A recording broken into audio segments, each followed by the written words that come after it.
ദൈവത്തിൻ്റെ അതിപരിശുദ്ധമായ നാമം വാഴ്ത്തപ്പെടുമാറാകട്ടെ. യോഹന്നാന്റെ സുവിശേഷം 8-ാം അധ്യായം 12-ാം വാക്യത്തിൽ യേശു ശിഷ്യന്മാരോട്, ഞാൻ ലോകത്തിന്റെ വെളിച്ചമാകുന്നു, എന്നെ അനുഗമിക്കുന്നവൻ ഇരുളിൽ നടക്കാതെ വെളിച്ചത്തിൽ നടക്കും. പ്രിയപ്പെട്ടവരെ, രാവിലെ സമയം ദൈവാത്മാവ് നമ്മോട് പറയുന്നു, യേശു കർത്താവ് ലോകത്തിലേക്ക് വെളിച്ചമായി വന്നു. എന്തിനാണ്?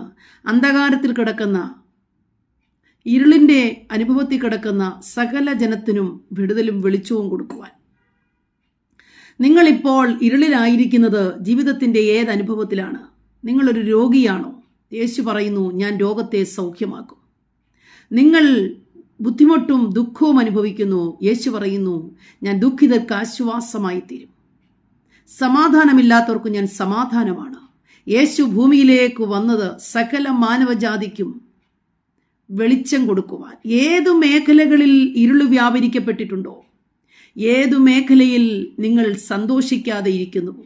ദുഃഖം നിങ്ങളുടെ ജീവിതത്തിൽ എവിടെ നിലനിൽക്കുന്നുവോ അതിനെ ആശ്വസിപ്പിക്കുവാൻ, സമാധാനം തരുവാൻ, വെളിച്ചം തരുവാൻ യേശു ലോകത്തിലേക്ക് വന്നു. ആകയാൽ എൻ്റെ സ്നേഹിത, നിങ്ങൾ എവിടെയാണ് ദുഃഖം അനുഭവിക്കുന്നതെന്ന് നിങ്ങൾ കർത്താവിൻ്റെ സന്നിധിയിലൊന്ന് തുറന്നു കാണിച്ചാൽ, ആ യേശു നിങ്ങളുടെ ജീവിതത്തിലേക്ക് കടന്നു വന്ന് നിങ്ങളുടെ ആ പ്രത്യേകമായ വിഷയത്തിലേക്ക് ഒരു വെളിച്ചം പകർന്ന് നിങ്ങളെ മാനിക്കും, വിടിവിക്കും. പൂർണ്ണമായി യേശുവിൽ വിശ്വസിക്കുവാനൊരു മനസ്സുണ്ടോ? ഈ നല്ല ദിവസത്തിൽ കർത്താവ് പറയുക, ഞാൻ ലോകത്തിലേക്ക് വന്നത് വെളിച്ചം തരാനാ. ഇരുളിൻ്റെ, അന്ധതമസിൻ്റെ, പ്രതികൂലത്തിൻ്റെ, പാപത്തിൻ്റെ, അകൃത്യങ്ങളുടെ ആഴങ്ങളിൽ കിടക്കുന്ന മനുഷ്യനെ യേശു കർത്താവ് ലോകത്തിന്റെ വെളിച്ചമായി തീർന്നതിനാൽ വെളിച്ചത്താൽ വിടുവിക്കപ്പെടുവാൻ, നമ്മിലേക്ക്, നമ്മുടെ ഇരുളടഞ്ഞ മേഖലകളിലേക്ക് വെളിച്ചം തരുവാൻ യേശു വന്നു.